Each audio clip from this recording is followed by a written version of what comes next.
Hello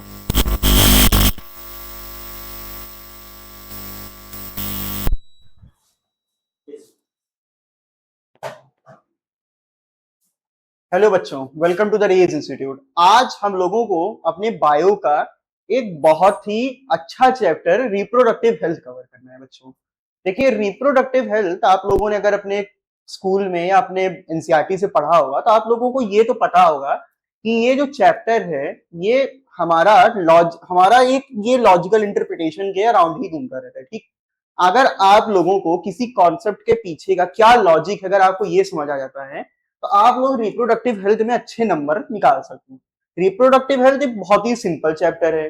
आप लोग अगर इसको अच्छे से पढ़ लोगे तो आप लोग बोर्ड पेपर में इसको अच्छे से सॉल्व कर पाओगे। ठीक, सीयूईटी और नीट के पेपर में भी ये बहुत ही अच्छे से हम लोगों का नंबर इंप्रूव करवा देता है। तो बिना हम लोग अपना टाइम वेस्ट करे देखते हैं कि आखिर इस चैप्टर के अंदर है क्या, रिप्रोडक्टिव हेल्थ के अंदर आखिरकार क्या क्या हम लोगों का कॉन्सेप्ट आता है, क्या क्या हमको लोगों को पढ़ना होगा। देखिए, रिप्रोडक्टिव हेल्थ हम लोगों का है, पहले तो हमको लोग पढ़ना होगा इसमें कि पॉपुलेशन कंट्रोल करने के क्या क्या मेथड हो सकते हैं। पॉपुलेशन अगर मेरी इंक्रीज हो रही है सर तो इसका कुछ तो साइड इफेक्ट भी होगा। अगर पॉपुलेशन ड्रेस्टिकली इंक्रीज कर रही है, अगर किसी देश की पॉपुलेशन जैसे इंडिया की पॉपुलेशन है इस समय वो अपने आप को इतना ज्यादा बढ़ा चुके हैं, हम लोग इस समय पूरे दुनिया के सबसे ज्यादा पॉपुलेटेड देश हैं, तो इसका कुछ क्या साइड इफेक्ट भी होता है? क्या साइड इफेक्ट है तो क्या क्या साइड इफेक्ट है? तो अगर हम लोगों ने प्रॉब्लम बताई तो इसका सोल्यूशन क्या क्या हो सकता है, और ये प्रॉब्लम आई कैसे, आखिरकार इस प्रॉब्लम के पीछे का रीजन क्या क्या था, वो हमको देखना होगा। क्या गवर्नमेंट ने कोई स्टेप उठाया हुआ है? सरकार हमारी जो है क्या इसके पीछे सरकार कुछ काम कर रही है पॉपुलेशन को कंट्रोल करने के लिए? हमको लोगों को देखना होगा। क्या गवर्नमेंट जो है वो लोगों में अवेयरनेस जागरूकता फैलाना चाहती कि नहीं फैलाना चाहती? जैसे आप लोगों ने पढ़ा होगा, एक बहुत ही फेमस स्लोगन है, हम दो हमारे दो। ये गवर्नमेंट की ही एक बनाया हुआ स्लोगन है। हम लोग देखते हैं कि क्या गवर्नमेंट इसको बना रही है, इसका क्या कोई फायदा हो रहा है कि नहीं फायदा हो रहा है। ठीक, इसी को हमको लोगों को देखना होगा इस चैप्टर में। अब देखो, हम लोग रिप्रोडक्टिव हेल्थ से आखिरकार समझते क्या है? हम लोगों का जो चैप्टर का नाम है रिप्रोडक्टिव हेल्थ, हम लोग इससे समझते क्या है, आखिरकार हेल्थ होती ही क्या है।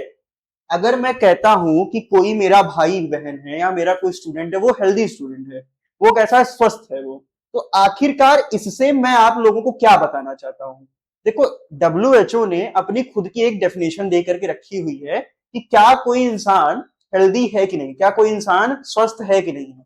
अब जो हमारा डब्ल्यूएचओ की डेफिनेशन है उसके अकॉर्डिंग अगर हम लोग चलते हैं तो अगर कोई इंडिविजुअल, अगर कोई इंसान फिजिकली फिट है, इमोशनली फिट है, बिहेवियरली फिट है और सोशली फिट है, तो हम लोग मान लेते हैं कि कोई भी हम लोग का इंसान जो है वो क्या हो गया, हम लोग का वो हेल्दी इंडिविजुअल में चला जाए। फिजिकली फिट होने से क्या मतलब होता है सर, कि उसके जितने भी ऑर्गन है नॉर्मल फंक्शन कर रहे हो, यानी ऐसा ना हो कि कहीं से विकलांग टाइप की हो। ठीक, इमोशनली फिट है यानी कि ऐसा ना हो कि दिमागी रूप से, मेंटली रूप से उनको कोई दिक्कत हो। ठीक, जेनेटिकली ठीक होना चाहिए, कोई आप लोगों को जेनेटिकल डिसऑर्डर नहीं होना चाहिए। रिप्रोडक्टिवली आपको हेल्दी होना चाहिए, यानी आपके जो रिप्रोडक्टिव ऑर्गन्स हैं वो नॉर्मल फंक्शन कर सकते हो और रिप्रोड्यूस आप लोग कर सकते हो। हम लोग मान लेते हैं कि आप लोग कैसे हो, रिप्रोडक्टिवली हेल्दी हो। हमारा रिप्रोडक्टिव हेल्थ से डेफिनेशन यही है, reproductive health refers to simply physical and functionally normal reproductive organ, यानी आपके जो रिप्रोडक्टिव ऑर्गन है, आपके जो मेल जेनाइटल ऑर्गन है, फीमेल जेनाइटल ऑर्गन है, male reproductive organ, female reproductive organ और मेमरी ग्लैंड जो है फीमेल्स में, वो नॉर्मल फंक्शन कर सकती हो, नॉर्मल तरीके से वो काम कर सकती हो। तब तो मैं कहूंगा कि सर देखिए ये इंडिविजुअल जो है, ये फलाना इंसान जो है, ये कैसे है, रिप्रोडक्टिवली हेल्दी इंसान। ठीक, ये हम लोग का मतलब होता है कि कोई भी इंडिविजुअल कैसा हम लोग का रिप्रोडक्टिवली हेल्दी होता है। ठीक, डब्ल्यूएचओ की भी आप लोगों को डेफिनेशन साथ में लेकर के चलनी होगी। क्यों साथ में लेके चलनी होगी? क्योंकि अभी आगे वाला जो हम लोग का नेक्स्ट चैप्टर है उसमें हम लोग देखते हैं जेनेटिकल डिसऑर्डर, फिर हम लोग का एक चैप्टर है ह्यूमन हेल्थ एंड डिजीज, उसमें हम लोग देखते हैं सर देखिए अच्छा ऐसे ऐसी बीमारी होती है। तो उन सब में बार बार हम लोगों को जब आएगा कि आखिरकार डिजीज होती क्या है, तो डिजीज से सिर्फ हम लोग को ये नहीं मतलब होना चाहिए कि हम लोग स्वस्थ हैं, यानी अभी मेरी जो बॉडी है उसके अंदर कोई बीमारी नहीं है। ठीक, हम लोगों को डब्ल्यूएचओ वाली जो डेफिनेशन है इसका थोड़ा वाइडर स्कोप, यानी ये थोड़ा ज्यादा स्कोप लेकर के चलती है। ठीक, यही हम लोगों को यहाँ पर देखना है। अब क्या सरकार जो थी, क्या इंडियन गवर्नमेंट जो थी, इसने क्या कोई स्टेप उठाया क्या हम लोगों की नेशनल हेल्थ के लिए, हम लोगों की रिप्रोडक्टिव हेल्थ के लिए? क्या इंडियन गवर्नमेंट कोई एक स्टेप उठा रही है, कोई ऐसा प्रोग्राम ला रही है क्या? तो देखो, इंडिया जो है, एनसीईआरटी का ही एक पॉइंट लिखा हुआ है, एनसीईआरटी का ही एक बात लिखी हुई है that India was among the first countries to adopt a reproductive health care programme. यानी भारत उन चुनिंदा देशों में से पहला देश है, उन चुनिंदा देशों में से शामिल है जिन्होंने रिप्रोडक्शन को, रिप्रोडक्टिव हेल्थ को शुरुआत में ही तवज्जो देने चालू कर दिए थे। ठीक, हम लोगों ने रिप्रोडक्टिव हेल्थ को 1947 1951 में ही जाकर के हम लोग इसके लिए अवेयर थे कि कोई भी अगर इंसान रिप्रोडक्टिवली हेल्दी है तो हम लोग की पॉपुलेशन हेल्दी हो सकती है, हम लोग की पॉपुलेशन अगर इंक्रीज होगी तो क्या क्या इसके साइड इफेक्ट हो सकते हैं। और इसी के चलते हम लोगों ने 1951 में, ईयर आप लोग याद रख रहिएगा, सन 1951 में, यानी हम लोग 1947 में आजाद हुए, 1951 1950 में कॉन्स्टिट्यूशन आ गया, मतलब रिपब्लिक डे हम लोग ने मना लिया। फिर 1951 में आप लोग याद रख रहिएगा, हम लोगों का एक प्रोग्राम आता है, हम लोग की मतलब सरकार की एक स्कीम आती है। जैसे आप लोग पढ़ते हो ना कि सरकार फ्री में खाना बांट रही है, आधार कार्ड बनवा रही है सरकार, ठीक है, विधवा पेंशन दे रही है सरकार, तो ये सब आती है, सरकार की स्कीम आती है, ये सब होते हैं सरकार के प्रोग्राम होते हैं। प्रोग्राम जो होते हैं वो सिटीजन के वेलफेयर के लिए होते हैं, यानी आपके और मेरे वेलफेयर के लिए होता है, ताकि हमको लोगों को कुछ, हम लोगों को उससे मुनाफा मिल सके। ठीक, अब सरकार ने क्या किया, एक फैमिली प्लानिंग का एक प्रोग्राम लॉन्च किया 1951 में। इसका गोल क्या था कि बेसिक गोल देखिए reproductive child health care programme का या फिर फैमिली प्लानिंग का, फैमिली प्लानिंग से तो आप लोग समझ भी रहे होंगे, फैमिली प्लानिंग अब तो आप लोगों को पता होगा। सर देखिए फैमिली प्लानिंग का क्या मतलब होता है कि अगर कोई कपल है, वो लोग अपने जो बच्चे हैं, एक दो, अगर कपल हमारे हैं तो वो भी दो बच्चे ही पैदा करें। ठीक, इसी को हम लोग कहते हैं फैमिली प्लानिंग कहते हैं। अगर फैमिली प्लानिंग हो रही तो इसके पीछे का क्या लॉजिक क्या है इसका। ठीक, फिर reproductive child health care programme आया। देखो बेटा, कोई भी अगर लॉ है, कोई भी अगर हम लोग का प्रोग्राम है, तो ये 1951 में आया, तो क्या 1951 में जो हम लोग की जरूरत होगी इस प्रोग्राम को, 1951 में जो भी इसको इसकी जरूरत होगी, क्या वही जरूरत आज 2026 में इसको होगी क्या? तो सरकार क्या करती है, जो भी प्रोग्राम वो पहले लॉन्च की होती है उसी में हर थोड़े समय के बाद कुछ अमेंडमेंट करती रहती है। अमेंडमेंट करने का मतलब होता है कुछ कुछ धीरे धीरे चेंज लाती रहती है, कुछ कुछ धीरे धीरे बदलाव लाती रहती है। ठीक, ताकि अभी के टाइम के साथ वो क्या कर सके, अपने आप को इंट्रोस्पेक्ट कर सके और इसी के साथ रिलेटेबल हो सके, इस समय के साथ क्या कर सके, अपने आप को उसी में ढाल सके। ठीक, इसी समय की हम लोगों की जो नीड्स थी, जैसे हम लोगों ने कॉन्ट्रासेप्टिव को लेकर के आया, हम लोगों ने बाद में जाकर के फैमिली प्लानिंग में एमटीपी को, यानी मेडिकल टर्मिनेशन ऑफ प्रेगनेंसी को लेकर के आते, एबॉर्शन को हम लोग लेकर के आते हैं। ठीक, हम लोग लेकर के आते हैं सर इनफर्टिलिटी को, एसटीडीज को लेकर के आते हैं, इसी के साथ जोड़ देते हैं। आखिर में हम लोग का इस समय ये जो प्रोग्राम है, इसको कहा था आरसीएच प्रोग्राम। आरसीएच का बच्चा क्या मतलब होता है, reproductive and child health care programme. क्या नाम होता है सर इसका, reproductive and child health care programme. ठीक, अब ये हम लोग का जो है ये ब्रॉड रिप्रोडक्टिव रिलेटेड एरियाज को कवर करता है। ठीक है, यानी ये रिप्रोडक्टिव, आप लोगों का कॉन्ट्रासेप्टिव के बारे में भी यहाँ पर कवर हो जाएगा। आप लोग जो नॉर्मल सेक्स एजुकेशन होती है उसके लिए भी हम लोग यहाँ पर बात करेंगे।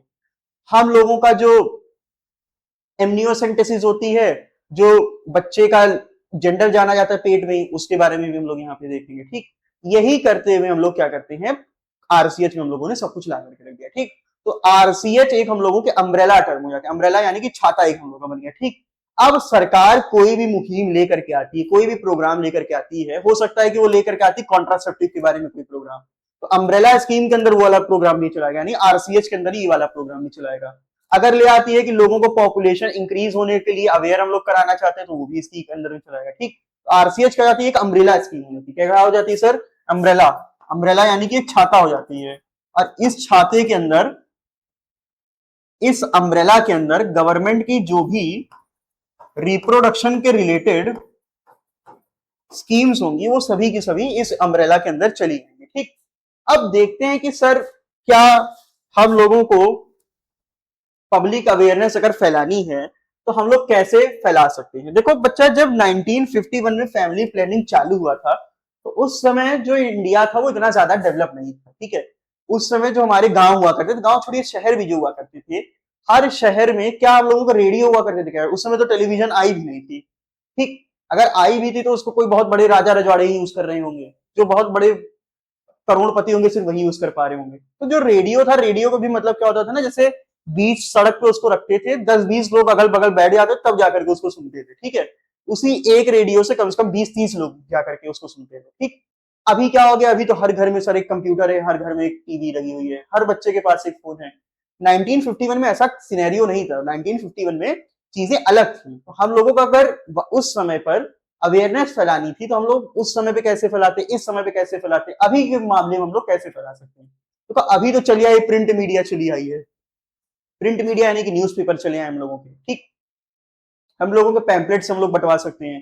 कि क्या किया हम लोगों ने, कोई ऐसा हम लोगों ने स्टिकर लगाया, यानी हम लोगों ने कोई ऐसा पैम्पलेट टाइप का बनाया, पैम्पलेट में लिख दिया कि बेटा देखो हम दो, हमारे दो नाम का हम लोगों ने लिख दिया। हम लोगों ने नीचे लिख दिया कि देखो अगर आप लोग पॉपुलेशन बढ़ाओगे तो इस पॉपुलेशन को बढ़ने से आपके फैमिली की जो पॉपुलेशन बढ़ रही है इससे आप लोगों को क्या नुकसान हो सकता है। मेरा तो यही मानना है कि अगर हम लोग अपने पॉपुलेशन को ये बता दें कि अगर पॉपुलेशन बढ़ेगी, अगर फैमिली मेंबर्स की संख्या बढ़ेगी तो इससे आप लोगों को दिक्कत होगी, तो वो लोग अपनी जो पॉपुलेशन उसको ऑलरेडी उसको खुद ही जाकर के लोग कंट्रोल करना चालू कर देंगे। ठीक है, तो देखते हैं कि आखिरकार हम लोगों ने क्या क्या किया था। देखो हम लोगों ने पहला किया था मीडिया को कैसे हम लोगों ने इन्वॉल्व किया। Audio visual and print media utilised extensively by government and NGO agencies. देखो ऐसा नहीं तक सिर्फ गवर्नमेंट ही इसके लिए काम कर रही है, खूब ढेर सारी एजेंसीज भी इसके लिए काम कर रही है। ठीक है, हम लोगों ने ऑडियो विजुअल यानी हम लोगों ने टीवी में जो एड्स आते हैं हम लोगों ने उसका सहारा लिया। इंटरनेट पर, यूट्यूब पर हम लोगों ने कुछ ऐसे एड्स डाल दिए। हम लोगों ने क्या किया, प्रिंट मीडिया ने हम लोगों ने पेपर में इसको छपवाना चालू किया। हम लोगों ने दीवार पर ऐसे एक उसका पूरा पोस्टर बनवाना चालू कर दिया। ठीक, इसके मदद से हम लोगों ने बताया कि देखो भाई साहब अगर पॉपुलेशन बढ़ रही है तो इसके ये दुष्प्रभाव हो सकते हैं, इसके यह दुष्प्रभाव है भाई साहब इसका। ठीक, तो पहला तो हम लोगों ने ये कर दिया। इस तरीके से हम लोगों ने मीडिया को यहाँ पर इन्वॉल्व किया। अब सोसाइटी का क्या रोल यहाँ पर हो सकता है। देखो सेक्स एजुकेशन जो टॉपिक होता है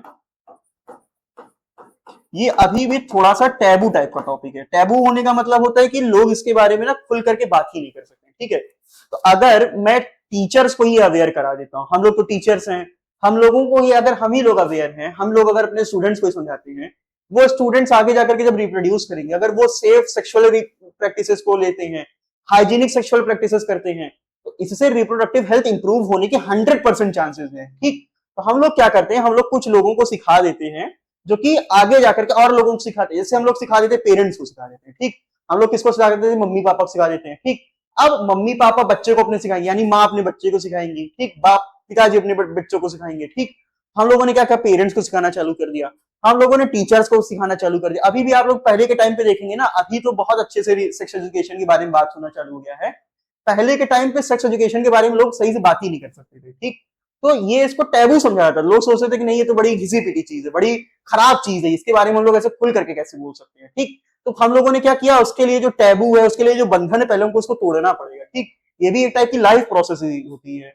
अब देखो हम लोगों ने क्या किया, पेरेंट्स जो हो गए, माता पिता, रिलेटिव्स यानी हम लोग जो रिश्तेदार हो गए, टीचर्स यानी हम हो गए, फ्रेंड्स, इसमें एक बहुत ही ज्यादा अच्छा रोल प्ले करते हैं। देखो अगर किसी का जो फ्रेंड्स, अगर हो सकता है कि आप लोग अपने टीचर से सेक्स एजुकेशन के बारे में बात करने के लिए कतराओगे, रिलेटिव से तो कतराओगे ही कतराओगे, पेरेंट्स से भी बहुत ज्यादा आप लोग कतराओगे।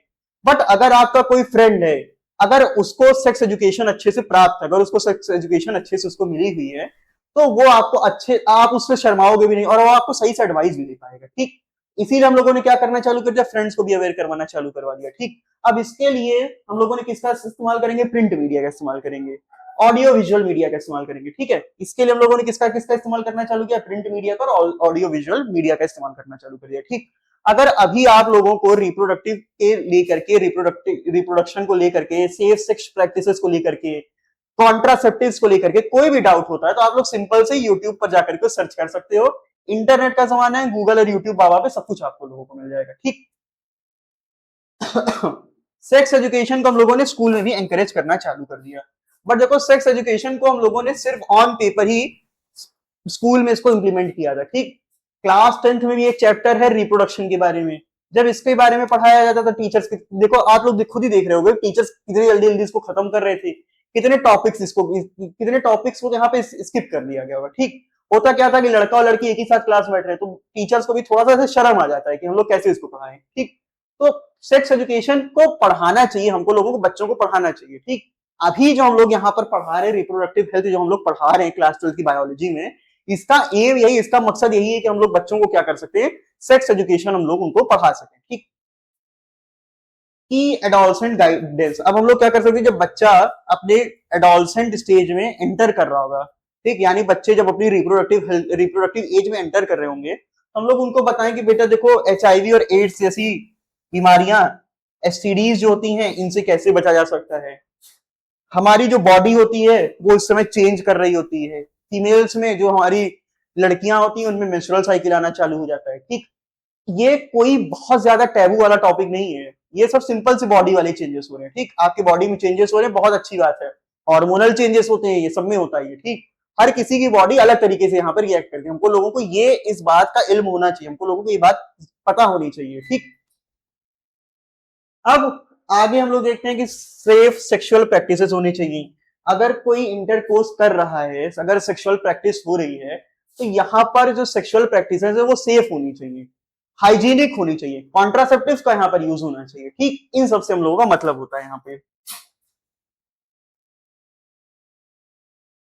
अब हमको लोगों को कपल्स को भी बताना चाहिए, अगर किसी कपल की नई नई शादी हुई है तो हम लोग उसको भी बताएं कि देखो भाई साहब, बर्थ कंट्रोल नाम की भी कोई चीज होती है, वरना पहले तो शादी होती थी, साल भर के बाद बच्चे ही हो जाते थे। ठीक, कपल्स को आपस अपने एक दूसरे के लिए समय ही उनको लोगों को नहीं मिला। मैटरनल केयर, देखिए अगर कोई फीमेल जो है वो माँ बन रही है, तो उसके बाद उसको मैटरनल केयर, उसको क्या हो जा रहा है, उसको थोड़े समय के लिए उसको केयर करना ही पड़ेगा, उसको क्या करना पड़ेगा, थोड़े समय के लिए उसको केयर करना पड़ेगा। ठीक, माँ जब कोई भी फीमेल जो होती है वो जब माँ बनती है तो उसके उस समय कुछ बड़ी ज्यादा वल्नरेबल हो जाती है। वल्नरेबल होने का मतलब हो जाता है कि बहुत ज्यादा उस समय वो कमजोर हो जाती है, उस समय उनको सपोर्ट की बहुत ज्यादा जरूरत होती है। चाइल्ड बर्थ करना, बच्चे को जन्म देना कोई छोटी बात नहीं होती है। ठीक, इसमें बॉडी बहुत बड़े बड़े चेंजेस से जाती है। आप लोग जब देखोगे, जब नेचुरल बर्थ होता है तो उसमें देखोगे कितना बड़ा वहां पे कितना ज्यादा दर्द होता होगा। अब तो सी सेक्शन होने लग गया है, वरना पहले के टाइम पे तो बहुत ज्यादा दर्द होता था। ठीक, चाइल्ड बर्थ करना मतलब कि दुनिया के सबसे ज्यादा दर्द भरी चीजों में से एक होता है। बच्चे को पैदा करना, जब फीमेल सब बच्चे को जन्म देती हैं, वो दुनिया में सबसे ज्यादा दर्द भरी चीजों में से एक होता है वो। ठीक, तो इस समय के बाद जो हमारी फीमेल्स हो जाती है, इतना ज्यादा ब्लड लॉस हो रहा है कि हमारी फीमेल्स बहुत ज्यादा वल्नरेबल हो जाती है। ठीक, इस समय इनको केयर की जरूरत होती है, बच्चे को भी केयर की जरूरत है, माँ को भी केयर की जरूरत है।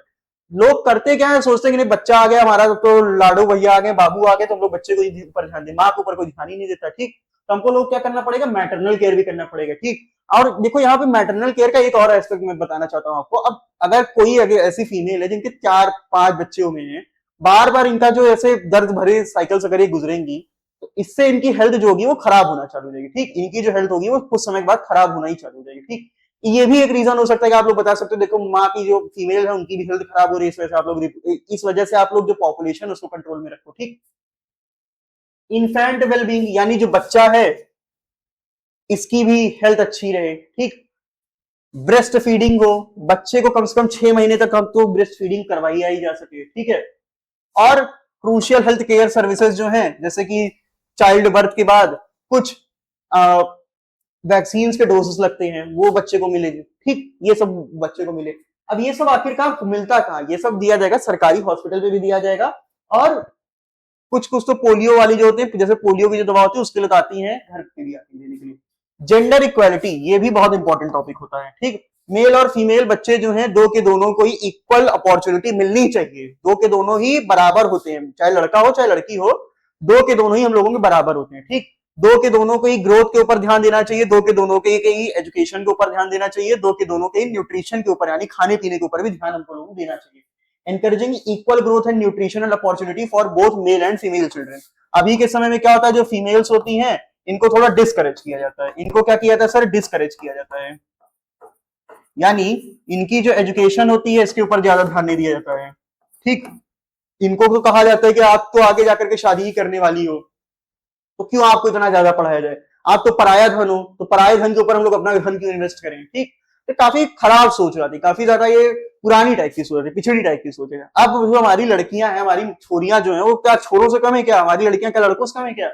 तो हमारी जो फीमेल्स हैं इनको भी इक्वल अपॉर्चुनिटी मिलनी चाहिए, लड़का हो चाहे लड़की हो, उसको बराबर का आप लोग अपॉर्चुनिटी दो। पढ़ना है पढ़ाओ, कोई स्पोर्ट्स में जाना है तो स्पोर्ट्स में जाओ, कोई दूसरी एक्टिविटीज में जाना है तो उसमें बोल जाए। ठीक, आप लोग उसको बंधन में मत रखिए। अब देखो इसके लिए इतना मैंने बता दिया, तो इसके लिए आप लोगों को लगेगा इंफ्रास्ट्रक्चर। इंफ्रास्ट्रक्चर बेसिकली क्या होता है, आप लोग ऐसे समझ जाओ कि बिल्डिंग्स आपको लोगों को लगेंगी। क्या लगेंगी यहाँ पर? बिल्डिंग लगेगी।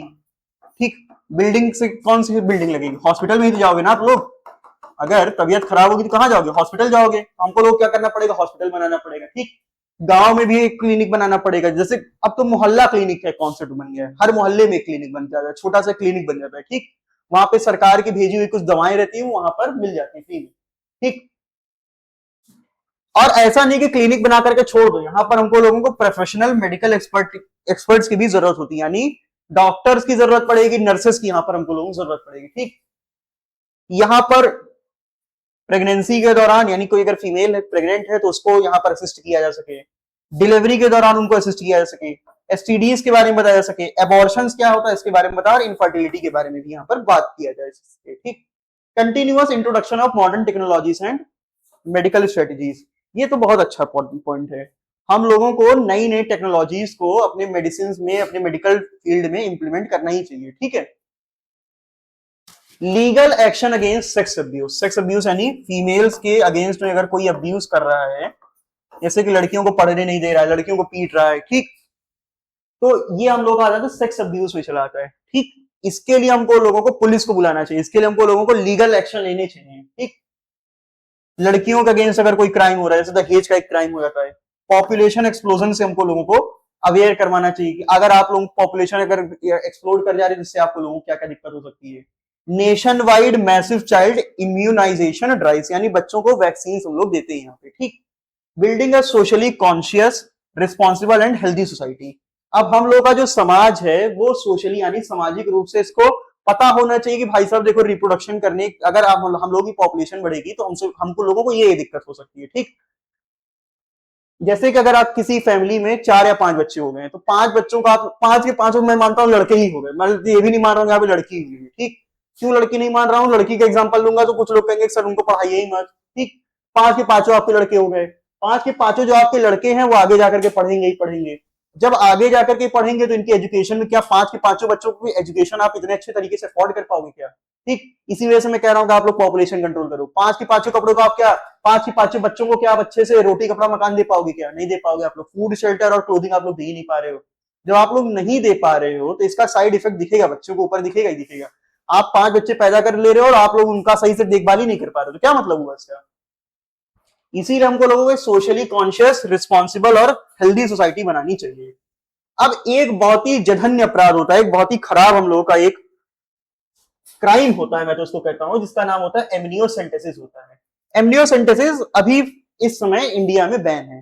देखो एमनियोसेंटेसिस क्या होता है, आप लोगों ने पढ़ा होगा, जब मैं आपको पढ़ा रहा था सेकेंड चैप्टर जब मैं पढ़ा रहा था ह्यूमन रिप्रोडक्शन, तो आपको लोगों को मैंने बताया था कि एक होता है हम लोग का एमनियोटिक फ्लूइड होता है, प्लेसेंटा के पास हम लोग को एक होता है एमनियोटिक फ्लूइड। एमनियन क्या करता है, हम लोग का जो एमनियोटिक फ्लूइड होता है, इसमें फीटस की कुछ सेल चली जाती है, यानी जो बच्चे होते हैं, बच्चे की कुछ डेड सेल चली जाती है। जैसे हम लोगों का ये डैंड्रफ होता है ना, डैंड्रफ एक टाइप का डेड सेल होती है। ठीक, अगर मेरी सेल चली आई है, इस फ्लूइड में चली आई है, तो एक डॉक्टर क्या करते हैं, इसको निकाल लेते हैं। ये जो सेल्स होती है इनको निकाल लिया। एमनियोटिक फ्लूइड को मैंने निकाला, उसी में ये सेल थी वो भी यहां से चली आई।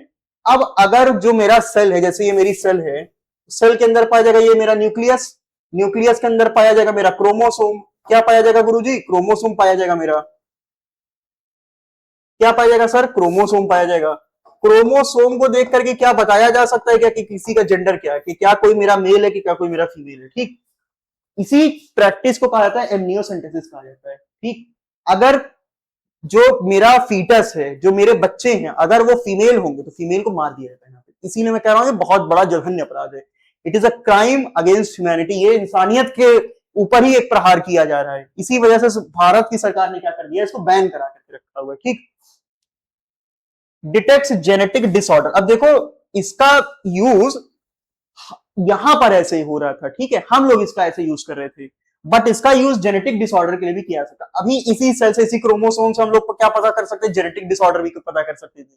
हम लोगों ने सर डाउन सिंड्रोम है कि नहीं है, क्रोमोसोमल डिसऑर्डर है कि नहीं, ये भी हम लोग पता कर सकते थे। ठीक, और हम लोगों ने आखिरकार किस चीज के लिए यहाँ पर पता किया, सेक्स डिटर्मिनेशन के लिए, कि बच्चा जो है उसका इसका जेंडर कौन सा है।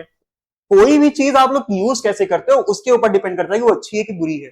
आप चाकू का इस्तेमाल हो सकता है सब्जी काटने के लिए भी करो, हो सकता है चाकू का इस्तेमाल आप लोग किसी मर्डर में भी कर दो। ठीक, तो एमनियोसेंटेसिस उसी चाकू के जैसे जिसका हम लोग इस्तेमाल कर रहे हैं मर्डर करने के लिए, जबकि हमको लोग इसका इस्तेमाल करना चाहिए था यहाँ पर जेनेटिक डिसऑर्डर, क्रोमोसोमल डिसऑर्डर को डिटेक्ट करने के लिए। ठीक, इसके ऊपर स्टैट्यूटरी बैन, यानी सरकार ने इसके ऊपर बैन लगा करके रखा हुआ है। देखोगे कि सरकारी हॉस्पिटल के बाहर लिखा भी हुआ रहता है कि भ्रूण हत्या पाप है। ठीक, जो बच्चे पेट में होते हैं उनको मारना एक पाप होता है।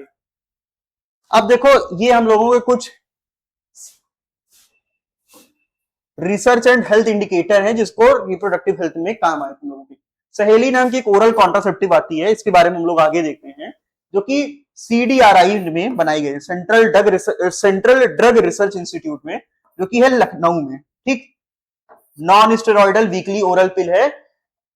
अब पॉपुलेशन जो बढ़ी थी ये MMR के यानी डिक्रीज होने में, मैटरनल इन्फेंट मोर्टेलिटी रेट के डिक्रीज होने की वजह से हम लोगों को क्या हो गया था, और इसके क्या क्या क्योर हो सकते हैं, यानी हमारी जो STDs हो सकती है इनके क्या क्या क्योर हो सकते हैं। MMR में हम लोगों को क्या हो गया था, डिक्रीज मोर्टेलिटी, हमारी जो मोर्टेलिटी है वो क्या हो गई थी, डिक्रीज हो गई थी।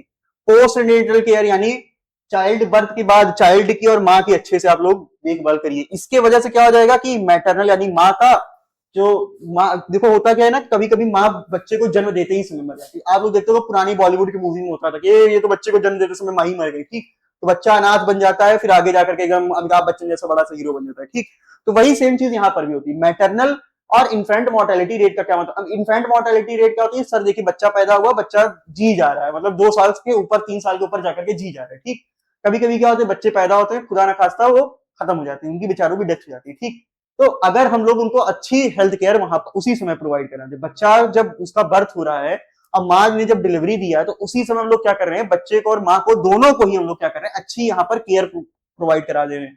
इसके वजह से इन दोनों के ही सर्वाइवल के चांस होते हैं वो ज्यादा हो जाते हैं। ठीक, और STDs के बारे में हम लोग आगे देखते हैं। देखो population stabilisation and birth control, हम लोग पॉपुलेशन को कैसे स्टेबलाइज कर सकते हैं, यानी कंट्रोल कैसे कर सकते हैं पॉपुलेशन को। और कंट्रोल करने का मतलब ये मैं गलत चीज के लिए नहीं बोल रहा हूँ कंट्रोल। ठीक, मतलब इसको ऐसा नहीं कह दूंगा कि लोगों को मैं बंद कर दूं, कि कह दूं कि आप लोग बच्चे पैदा करना बंद कर दो। ठीक, पॉपुलेशन बढ़ेगी, वो तो बढ़ना तय ही है, बट इसको हम लोग स्टेबलाइज कर सके, इसको हम लोग मॉनिटर कर सके कि आखिरकार ये बढ़ कैसे रही है। ठीक है, और इसके नोट्स जो है ना हम लोगों के ऐप, इस चैप्टर के नोट्स जो है हम लोगों के ऐप पर अवेलेबल है। ठीक, तो आप लोग उसको भी देख सकते हो। देखो ये 2011 का डेटा है, जिसके अकॉर्डिंग एनसीईआरटी नहीं लिख करके रखा हुआ है कि 2011 के वर्ल्ड पॉपुलेशन के डेटा के अनुसार दुनिया की जो पॉपुलेशन है 700 करोड़ है। कितनी है, 700 करोड़ है। 2011 के आसपास भारत की पॉपुलेशन कितनी थी, 120 करोड़ थी। कितनी थी, हम लोग 120 करोड़ लोग थे। अभी कितने हम लोग, 150 करोड़। ग्रोथ रेट कितना है, पॉपुलेशन कितने रेट से बढ़ रही है, लगभग 2% के ग्रोथ रेट से बढ़ रही है। ठीक यानी हर साल 700 करोड़ में 2% लोगों की इंक्रीज हो जाएगा। ठीक है, ये 2011 का डेटा है। 700 करोड़ उस समय थे, इस समय लगभग 800 करोड़ हो गए हो। ठीक, 2026 की बात कर रहा हूं। इंडिया इस समय दुनिया का सबसे ज्यादा पॉपुलेटेड देश है। ठीक, और ग्रोथ रेट जो है ये तो बढ़ ही रही है, पर इसके क्या क्या रीजंस हो सकते हैं। Declining mortality rate, significant reduction in overall death rate, maternal mortality rate and infant mortality rate due to improved health care। अब देखो हम लोग क्या कर रहे हैं, अभी तक क्या बात कर रहे थे, हम लोगों ने कहा कि सर देखिए जितना भी हम लोगों को अपना मेडिसिन है, मेडिकल फील्ड है, उसको उतना ही उसमें उतना ही ज्यादा हम लोग डेवलपमेंट करा दें। मेडिकल फील्ड में हम लोग क्या करें, खूब ज्यादा डेवलपमेंट करा दें। इसके वजह से क्या हो जाएगा कि जो हम लोगों का डेथ हो रहा था यहाँ पर उसको वो कम हो जाएगा। अगर डेथ यहाँ पर कम हो रही है तो इसकी वजह से पॉपुलेशन क्या हो जाएगी, बढ़ेगी कि नहीं बढ़ेगी, पॉपुलेशन क्या हो गई यहाँ पर, बढ़ गई। ठीक, डेमोग्राफिक शिफ्ट हो गया, a substantial increase in the proportion of individual entering the reproductive age bracket elevated birth rates nationwide. देखो इंडिया में जो इंडियन पॉपुलेशन, इसको कहा था यूथ पॉपुलेशन कहा जाता है। यूथ पॉपुलेशन क्यों कहा जाता है, क्योंकि हमारी जो पॉपुलेशन है यहाँ पर रिप्रोडक्टिव एज वाले लोग बहुत ज्यादा है। ठीक, इसी वजह से हमारी जो पॉपुलेशन है वो कैसी पॉपुलेशन है, हमारी जो पॉपुलेशन है यूथ पॉपुलेशन है। आगे जाकर के हम लोग भी रिप्रोड्यूस करेंगे तो हमारी जो पॉपुलेशन है वो बढ़ेगी बढ़ेगी। ठीक, रिसोर्स स्कार्सिटी, अब जो रिसोर्स रहेगी, रिसोर्स जो होती है बेटा लिमिटेड होती है।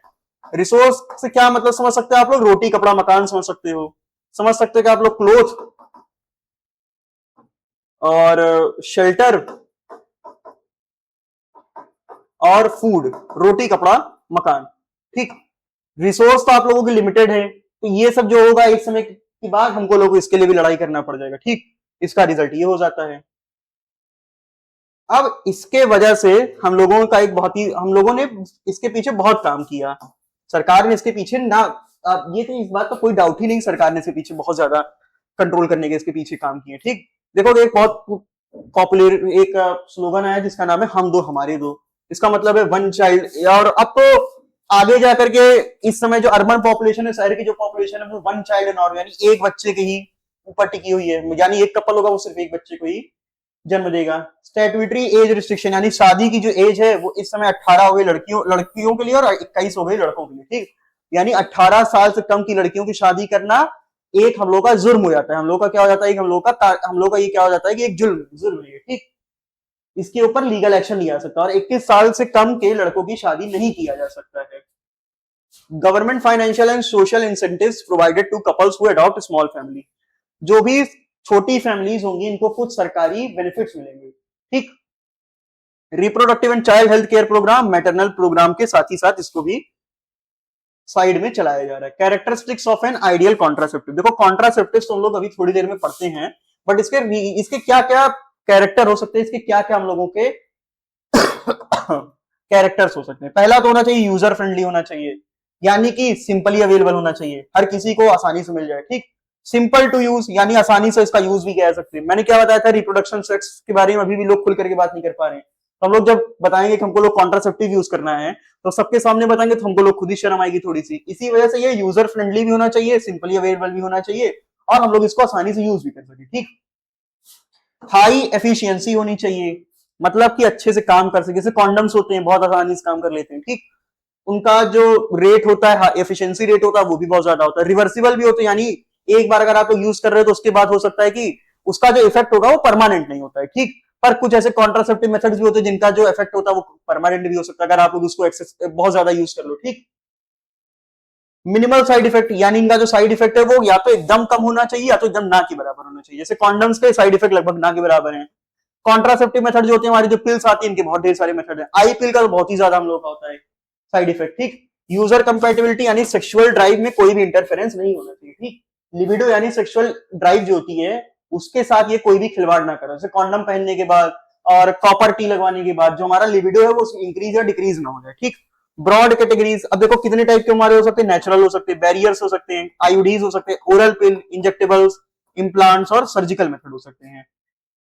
टारगेट यूज क्या होता है, हेल्प्स कपल डिले प्रेगनेंसी, इसका मतलब कि क्यों इसको यूज किया जाता है, प्रेगनेंसी को डिले करने के लिए, ठीक। प्रेगनेंसी से बचने के लिए हम लोग कॉन्ट्रासेप्टिव्स का यूज करते हैं, ठीक। या फिर बच्चों का जो बर्थ होता है, जैसे एक बच्चा अभी पैदा हुआ है, फिर हम लोग चाहते हैं कि 2 3 4 साल के बाद बच्चे पैदा हो। हम लोग हम लोग अभी इस समय इतने ज्यादा फाइनेंशियली अच्छी स्थिति पे नहीं है, या फिर माँ की भी मेरे को हेल्थ का ध्यान देना है, बच्चे की भी हेल्थ का ध्यान देना है, तो हम लोग क्या करते हैं बच्चों के बर्थ के बीच में कुछ समय देना चाहते हैं, उसके लिए भी हम लोग कॉन्ट्रासेप्टिव मेथड का यूज कर सकते हैं। अब नेशनल या फिर ट्रेडिशनल चाइल्ड बर्थ कंट्रोल आखिरकार होते क्या हैं, 3 टाइप के यहां पर पाए जाएंगे, ठीक। ये ऐसे होंगे जिनमें किसी केमिकल का, किसी इक्विपमेंट का यूज नहीं होता है, ठीक। सिर्फ और सिर्फ ये कुछ लॉजिक के ऊपर डिपेंड करते हैं, यूजर फ्रेंडली होते हैं, साइड इफेक्ट नहीं होता इन सबका, बट एफिशिएंसी जो होती है यानी इनकी काम करने का जो दर होता है बहुत ही कम होता है, ये ठीक, यानी बहुत ही कम एफिशिएंट होते हैं। इसी में पहला मेथड आता है मेरा पीरियोडिक एक्सिस्टेंस का। Couple avoid coitus from day 10 to 17 of menstrual cycle. देखो मेंस्ट्रुअल साइकिल में 10वें से लेकर के 17वें दिन तक यहां पर सेक्स को अवॉइड कर दो, यहां पे क्वाइटस जो है इसको अवॉइड करो, ठीक। यहां पर होता क्या है कि इस समय होता ही रहती है, ओव्यूलेशन होता रहता है। ओव्यूलेशन के समय में प्रेगनेंसी के चांस जो होते हैं बहुत ज्यादा हो जाते हैं, ठीक। अगर हम लोग इस समय सेक्सुअल इंटरकोर्स अवॉइड कर देंगे तो यहाँ पे प्रेगनेंसी क्या हो जाएगी, ये भी अवॉइड हो जाएगी। यही लॉजिक है इसके पीछे। क्या काम करता है सर, काम नहीं करता, कभी तुक्का मारने वाला है, ट्रू फॉल्स जैसे आप लोग जैसे करते थे ना, वैसे ही ये भी होता है, काम कर भी सकता है नहीं भी कर सकता है। कॉर्टस इंटरेक्टस, इसी को कहा जाता है विथड्रॉल मेथड। इसमें क्या होता है, जो मेल होता है अपने सीमन को इजैकुलेट करने के पहले, जैसे कोई मेल है वो अपने सीमन को, स्पर्म को इजैकुलेट करने के पहले फीमेल रिप्रोडक्टिव ट्रैक्ट के बाहर निकाल देता है, ठीक, उसको कहा जाता है कॉइटस इंटरप्टस कहा जाता है। क्या कहा था इसको, कॉइटस इंटरप्टस। दूसरा नाम होता है इसका सर विथड्रॉल मेथड होता है। क्या नाम होता है सर इसका, विथड्रॉल मेथड होता है, ठीक। मेल पार्टनर विथड्रॉज यानी बाहर निकाल लेंगे पीनस को वेजाइना से राइट बिफोर इजैकुलेशन यानी इजैकुलेशन होने के पहले। इससे इंसेमिनेशन जो होगा वो अकर नहीं हो पाएगा, फीमेल रिप्रोडक्टिव ट्रैक्ट में स्पर्म जाएगा नहीं। काम करता है कि नहीं सर, वो भी बात है, काम नहीं कर पाता जल्दी, ठीक। Lactational amenorrhea based on absence of ovulation during intense lactation post parturition, highly effective only up to 6 month post delivery. अब देखो होता क्या है कि ना, कि जब लैक्टेशन सॉरी जब चाइल्ड बर्थ हो जाता है, जब पार्चुरेशन हो जाता है, तो उसके लगभग 6 महीने के बाद ओवुलेशन सही से नहीं हो पाता है, ठीक। अब जब ओवुलेशन सही से नहीं हो पा रहा, तो जब यहाँ पर हम लोग ओवुलेशन को अवॉइड कर रहे थे, क्या इसके पीछे का लॉजिक था कि ओवुलेशन के दौरान प्रेगनेंसी के ज्यादा चांसेस हो जाते हैं, यानी पीरियड के 10वें से लेकर के 17वें दिन तक अगर सेक्सुअल इंटरकोर्स हो रहा है, इसमें क्या हो जा रहा है कि इससे फर्टिलाइजेशन के, इससे चाइल्ड बर्थ के चांसेस, प्रेगनेंसी के चांस बहुत ज्यादा हो जा रहे थे। तो वही सेम लॉजिक हम लोगों ने यहाँ पे फॉलो किया। चाइल्ड बर्थ के, बच्चे को जन्म देने के 6 महीने की तक हमारा जो ओव्यूलेशन होता है वो सही से हो ही नहीं पाता है, ठीक। इसके वजह से क्या हो जाता है कि हम लोग लैक्टेशनल अमीनेरिया का इस्तेमाल करते हैं, यानी इस समय अगर हम लोग अनप्रोटेक्टेड सेक्स करते भी हैं तो भी प्रेगनेंसी के चांसेस बहुत कम हो जाते हैं, ठीक। ये हम लोग हो जाता है नेचुरल मेथड। फिर आता है बैरियर मेथड। देखो बैरियर का क्या मतलब होता है कि जो किसी चीज को रोक रहा हो, जो क्या कर रहा हो, किसी चीज को रोक रहा हो, ठीक।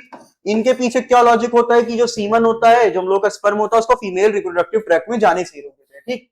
सबसे फेमस इसमें होते हैं कॉन्डम्स होते हैं। कॉन्डम्स किसके बने होते हैं सर, रबर के या लेटेक्स शीट्स के बने होते हैं, ठीक, जो कि पीनस को यानी मेल जेनाइटेलिया को क्या करते हैं, कवर करते हैं, या फीमेल कॉन्डम्स जाते हैं जो कि वेजाइना या सर्विक्स कवर करते हैं, ठीक।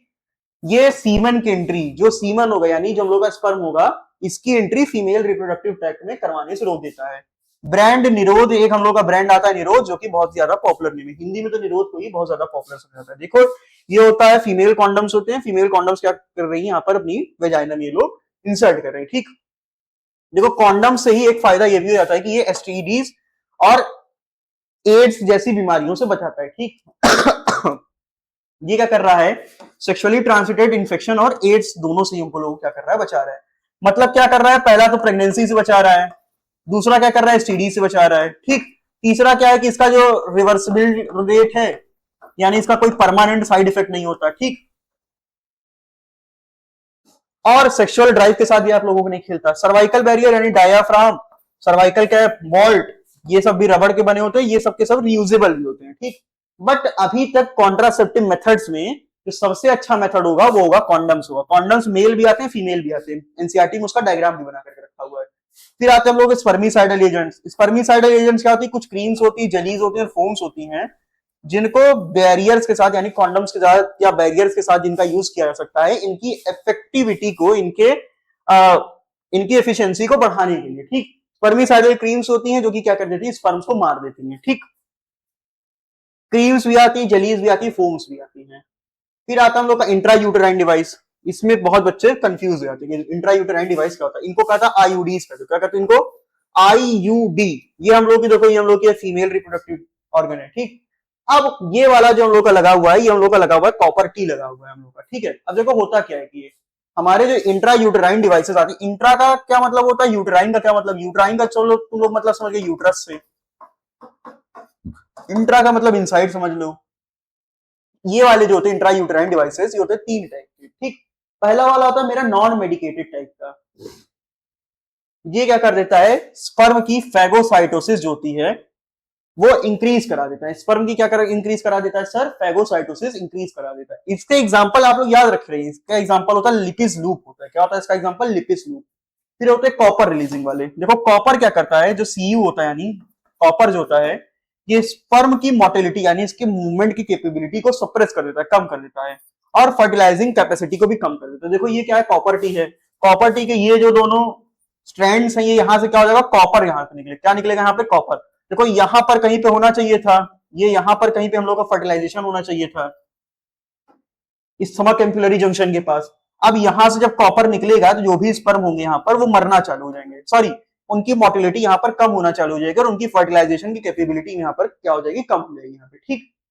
इसी के लिए हम लोग किसका इस्तेमाल करते हैं, कॉपर टी का। अब देखो ये जो इंट्रा यूटेराइन डिवाइसेस होते हैं ना, ये काफी लंबे समय तक इनका यूज किया जाता है। कुछ ऐसे इंट्रा यूटेराइन डिवाइसेस आते हैं जो कि 3 साल के लिए यूज हो सकते हैं, कुछ 5 साल के लिए यूज होते हैं, कुछ 7 साल के लिए यूज होते हैं। जितना आपको लोगों को टाइम पीरियड के लिए चाहिए उतने समय के लिए इसको यूज किया जाता है।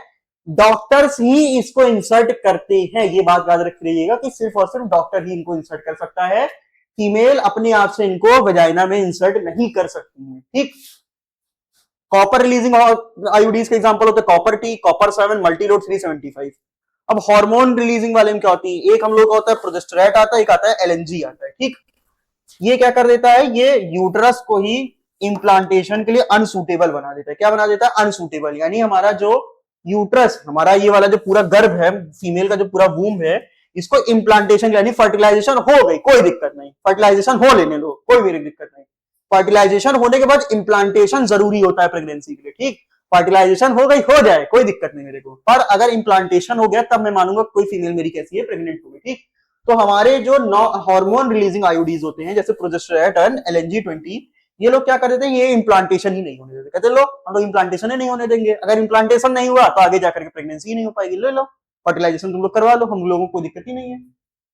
अब जैसा कि बताया कि इसको मेडिकल एक्सपर्ट यानी डॉक्टर से इसको इंसर्ट करती हैं, और बहुत ही ज्यादा इंडिया में फॉलो किए जाने वाले मेथड्स में से एक होता है ये, ठीक। हाँ देख लो, लेकिन इसमें एसटीडी से ये नहीं बचा सकता, ये सेक्सुअली ट्रांसमिटेड डिजीज से नहीं बचाया जा सकता है, ठीक है यहाँ पर। और इसके कुछ साइड इफेक्ट्स भी होते हैं कभी कभी, जैसे कि हम लोग की जो फीमेल वजाइना होती है इसमें कॉपर का जो आयन का कॉपर का जो अमाउंट होता है वो बहुत ज्यादा बढ़ जाता है, ठीक। इसकी वजह से स्पर्म की मोर्टेलिटी कुछ ज्यादा समय के लिए कम होना चाहिए होती है। यानी मैंने क्या कर दिया, कॉपर डी को निकाल भी दिया, तब पर भी यहाँ पे कॉपर कुछ होंगे फीमेल यूट्रस में जो कि आगे जाकर के भी मेल स्पर्म की मोर्टेलिटी को डिक्रीज करते रहेंगे, ठीक। तो ये भी इसका एक साइड इफेक्ट होता है। फिर आती है हम लोग की ओरल कॉन्ट्रासेप्टिव्स। ओरल कॉन्ट्रासेप्टिव्स में भी हम लोग की आती है, और हमको लोग पढ़ना होगा सहेली के बारे में पढ़ना होगा। बहुत ही ज्यादा एक हमारी जो कॉन्ट्रासेप्टिव मेथड्स में जो बहुत ज्यादा एक ऐसा कंफ्यूजिंग टाइप का एक मेथड होता है, उसको कहा जाता है कॉन्ट्रासेप्टिव मेथड्स में ओरल कॉन्ट्रासेप्टिव, ठीक। अब इसमें हम लोग का हो सकता है क्या तो प्रोजेस्टेरॉन का बना हो या तो प्रोजेस्टेरॉन और एस्ट्रोजन के कॉम्बिनेशन का बना हो। हमारी जो कॉन्ट्रासेप्टिव पिल्स होती हैं वो दो टाइप की आ सकती हैं, या तो सर हो सकती है सिर्फ और सिर्फ मेरी प्रोजेस्ट्रोजन वाली, या तो प्रोजेस्ट्रोजन और एस्ट्रोजन दोनों की कॉम्बिनेशन वाली हो सकती है, ठीक। अब अगर दोनों का कॉम्बिनेशन यानी कि खाली एक का कॉम्बिनेशन है, अब इनका डोज कैसे यूज किया जाता है, लगातार इसको टेकन डेली फॉर 21 डेज, यानी इसको रोज पहले क्या करते हैं 21 दिन के लिए यूज किया जाते हैं। पहले 5 दिन के लिए, पहले 5 दिन मेंस्ट्रुअल साइकिल के, रिपीटेड आफ्टर 7 डेज, यानी 7 दिन के बाद इसको वापस से रिपीट कर दिया जाता है।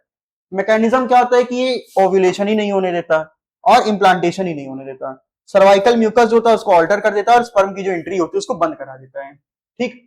फिर आती है सहेली। सहेली तो बहुत ज्यादा इंपॉर्टेंट है। सहेली का डेवलपमेंट कहां पर हुआ था, यानी कहां बनाया गया था, central drug research institute CDRI Lucknow में। जो होती है वंस अ वीक टैबलेट। कैसी होती है, वंस अ वीक टैबलेट, यानी हफ्ते में एक बार इसको खाना होता है। बहुत ही ज्यादा हाई इसकी कॉन्ट्रासेप्टिव वैल्यू होती है, यानी बहुत ज्यादा एफिशिएंट होती है ये, ठीक। लखनऊ में इसको बनाया गया था। वंस इन अ वीक पिल होती है ये, ओरल कॉन्ट्रासेप्टिव मेथड का एक हिस्सा होती है ये। एक और मेथड होता है यहाँ पर आई पिल का मेथड होता है। आई पिल को कहा था इमरजेंसी पिल, यानी अगर सेक्सुअल रिलेशन हम लोगों का बना है किसी के साथ, और खुदा न खासा हम लोग के पास कॉन्डम्स ना हो या फिर कोई भी ऐसे कॉन्ट्रासेप्टिव मेथड्स ना हो, अनप्रोटेक्टेड सेक्स अगर हुआ है बिना किसी कॉन्ट्रासेप्टिव मेथड की, तो 72 आवर्स के अंदर अंदर अगर हम लोग आईपिल ले लेते, फीमेल अगर आईपिल ले लेती है तो प्रेगनेंसी के चांसेस 0 हो जाते हैं, ठीक। बहुत ज्यादा इफेक्टिव मेथड होता है पर इसके साइड इफेक्ट भी बहुत ज्यादा हो जाते हैं। ओरल कॉन्ट्रासेप्टिव मेथड्स में सहेली को छोड़ करके जितने भी लोग प्रोजेस्टेरॉन और प्रोजेस्ट्रोजन और एस्ट्रोजन दोनों का कॉम्बिनेशन जो होता है और आईपिल जो होते हैं, इनके साइड इफेक्ट्स बहुत ज्यादा हो जाते हैं, ठीक। इतने ज्यादा हो जाते हैं कहीं कहीं पे फीमेल्स में आगे जाकर के तो वो बेचारी मान नहीं पाती, इतना ज्यादा इसका साइड इफेक्ट हो जाता है। सहेली के तो बहुत ही कम साइड इफेक्ट हैं।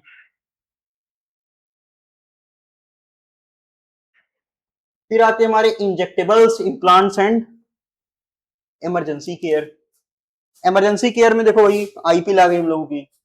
इंजेक्टेबल्स एंड इम्प्लांट्स, वही प्रोजेस्ट्रोजन और या फिर एस्ट्रोजन वाला जो रहता है उसको हम लोग अपने स्किन के अंदर यहाँ पे लगा लेते हैं, ठीक। ये भी ओरल पिल के जैसे ही काम करता है, पर इसकी जो ड्यूरेशन होती है वो बहुत ज्यादा होती है। आपको दवा तो डेली खानी होगी, पर यहाँ पर अगर इंजेक्शन अगर आपको लोग लग गया, अगर आपकी बॉडी में कोई हम लोगों ने ऐसा डिवाइस लगा दिया है, वो डेली क्या करेगा, प्रोजेस्टेरोन को रिलीज करता रहेगा, जिसके वजह से आप लोग क्या हो जाएगी, इम्प्लांटेशन, सर्वाइकल सर्विक्स जो होगा वो स्पर्म की एंट्री के लिए ब्लॉक हो जाएगा, ठीक। इम्प्लांटेशन नहीं हो पाएगा, ओव्यूलेशन को यहाँ पे टाला जा सकता है। तो इसके इतने ढेर सारे फायदे हैं। Critical application, extremely effective in preventing potential pregnancies resulting from casual unprotected intercourse और रेप इंसिडेंट्स। तो आईपिल्स होते हैं, इनका ये सब यूज होता है। कैजुअल इंटरकोर्स यानी कि नॉर्मल अगर सेक्सुअल रिलेशनशिप बनाया जा रहा है, कैजुअल इंटरकोर्स, ठीक, मतलब आपको लोगों बच्चे पैदा करने के कोई चांसेस नहीं थे, कोई आपका लोगों का ऐसा इरादा नहीं था, गलती हो सकता है कि कोई आपके लोगों के पास कॉन्ट्रासेप्टिव मेथड उस समय पे ना हो, कॉन्डम्स उस समय पे अवेलेबल ना हो, आईयूडीज उस समय पे अवेलेबल ना हो, ऐसे केस सिनेरियो में हम लोग किसका यूज कर सकते हैं, आईपिल्स का यूज कर सकते हैं, ठीक। या फिर रेप इंसिडेंट्स में भी इसका यूज किया जा सकता है कि जो फीमेल है वो आगे जाकर के मां ना बन पाए। एक परमानेंट मेथड भी होता है, एक परमानेंट मेथड भी होता है कॉन्ट्रासेप्टिव का, उसको कहता है सर्जिकल मेथड, ठीक। इसको कहता है स्टेरिलाइजेशन मेथड भी कहता है। इसमें दो टाइप के आते हैं, एक हम लोग आता है वेसेक्टॉमी, एक हम लोग आता है ट्यूबेक्टॉमी। देखो वेसेक्टॉमी में small part of vasa deferens removed and tied up through a small incision to the scrotum. हम लोग क्या कर रहे हैं, ये जो हम लोग का वास डिफरेंस है, ये क्या हम लोग का जो वास डिफरेंस, इसको हम लोगों ने काट दिया, इसको हम लोगों ने क्या कर दिया, काट दिया, और आगे जाकर के इसको स्क्रोटम से जाकर के जोड़ देंगे। क्या कर देंगे, इसको स्क्रोटम से जाकर के जोड़ देंगे। होगा क्या, इसकी वजह से जो स्पर्म यहां पर आएगा वो आगे बढ़ ही नहीं पाएगा, वो स्पर्म क्या हो जाएगा, आगे बढ़ ही नहीं पाएगा। अब जो सीमन यहां बाहर निकलेगा, जो सीमन, उस सीमन में कोई भी स्पर्म होगा नहीं, उस सीमन में क्या हो जाएगा, कोई भी स्पर्म नहीं होगा वहां पे, ठीक। उस सीमन में क्या हो जाएगा, कोई भी स्पर्म नहीं होगा, जिसके वजह से प्रेगनेंसी के चांस 0 हो जाएंगे।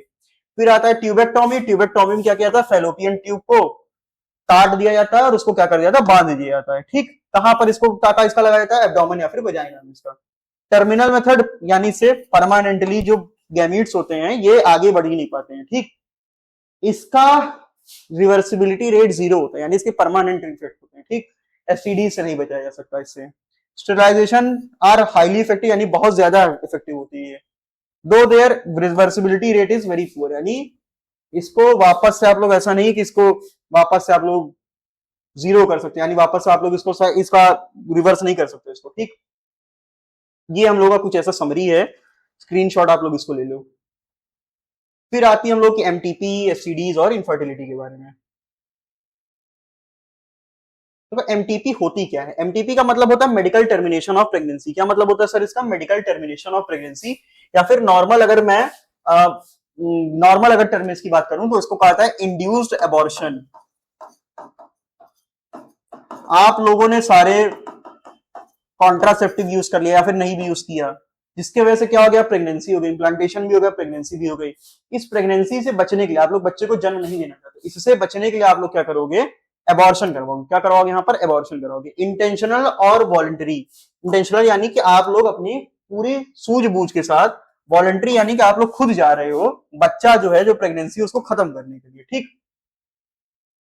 Nearly 45 to 50 million of MTPs are perform annually world wide, यानी लगभग 40 से 50 मिलियन तक एमटीपीज यानी अबॉर्शन पूरी दुनिया में होते रहते हैं, जो कि पूरी वर्ल्ड पॉपुलेशन का 1/5 है। यानी अगर पूरी दुनिया की पॉपुलेशन 100 है तो इसमें से 20 बच्चों का तो अबॉर्शन हर साल ही किया जाता है, ठीक। इंडिया में ये 1971 में लीगलाइज हो गया था। जैसे देखो 1951 में आया था हम लोग का फैमिली प्लानिंग आया था, फैमिली प्लानिंग ने 1971 में एमटीपी को भी अपने रडार में ले लिया था, इसको भी अपने अंडर में ले लिया, ठीक। पर इसमें एक कंडीशन लगाई कि यहाँ पर जो फीमेल बच्चे हैं, जो हमारी जो लड़कियां हैं, इनको नहीं मारा जा सकता है, ठीक। ये आप लोग बच्चे को ठीक है अबॉर्शन करवा रहे हो, कोई दिक्कत नहीं है, पर आप लोग ये चुन करके बच्चे को मत मारना कि वो लड़की थी पेट में से हम लोगों ने उसको मार दिया, ठीक। ये हम लोग का अबॉर्शन का एक डायग्राम बना हुआ है। अभी भी एक इसका इमोशनल, एथिकल, रिलीजियस और सोशल डिबेट चल रहा है। मेरा तो मानना है कि माँ और बाप के ऊपर होते हैं, माँ के ऊपर ज्यादा इसका रीजन होना चाहिए कि क्या वो अबॉर्शन करना चाहती कि नहीं करना चाहती। कोई दूसरा इंसान आपके लिए ये डिसीजन नहीं ले सकता है कि क्या आप लोग अबॉर्शन करवाना चाहते हो कि नहीं करवाना चाहते हो, ठीक। इसके लिए अगर ये डिबेट हो रही तो इसका कोई मतलब नहीं है इसका। एमटीपीज जो होती है ना, ये पहले ट्राइमेस्टर में ज्यादा सेफ होती हैं। MTPs are relatively safer during the first trimester. Second trimester में ये ज्यादा रिस्की हो जाती हैं। माँ के लिए भी, मतलब हो सकता है कि बच्चा तो मरेगा ही मरेगा, पर माँ जो होती है हो सकता है कि इनमें कुछ परमानेंट साइड इफेक्ट आ जाए। इनलीगल अबॉर्शन जो होते हैं, इसमें बहुत ज्यादा रिस्क होता है, माँ के मरने के चांसेस भी इसमें, और परमानेंट साइड इफेक्ट भी चांसेस यहाँ पे बहुत ज्यादा हो जाते हैं। की इंडिकेटर ऑफ एमटीपी, एमटीपी के क्या क्या इंडिकेटर हो सकते हैं? Avoidance of unwanted pregnancy resulting from casual unprotected intercourse, यानी आप लोगों ने कोई कैजुअल इंटरकोर्स किया, बच्चा नहीं चाहते हो आप लोग, इसीलिए क्या कर रहे हो, अबॉर्शन करवा दे रहे हो। फेलियर ऑफ कॉन्ट्रासेप्टिव, यानी कॉन्ट्रासेप्टिव सही से काम नहीं कर पाई सेक्स के दौरान, कॉइटस के दौरान। Pregnancy resulting from sexual assault और रेप, यानी रेप हुआ था फिर सेक्सुअल असॉल्ट हुआ था, जिसकी वजह से आप लोग क्या करा रहे हो, अबॉर्शन करा रहे हो।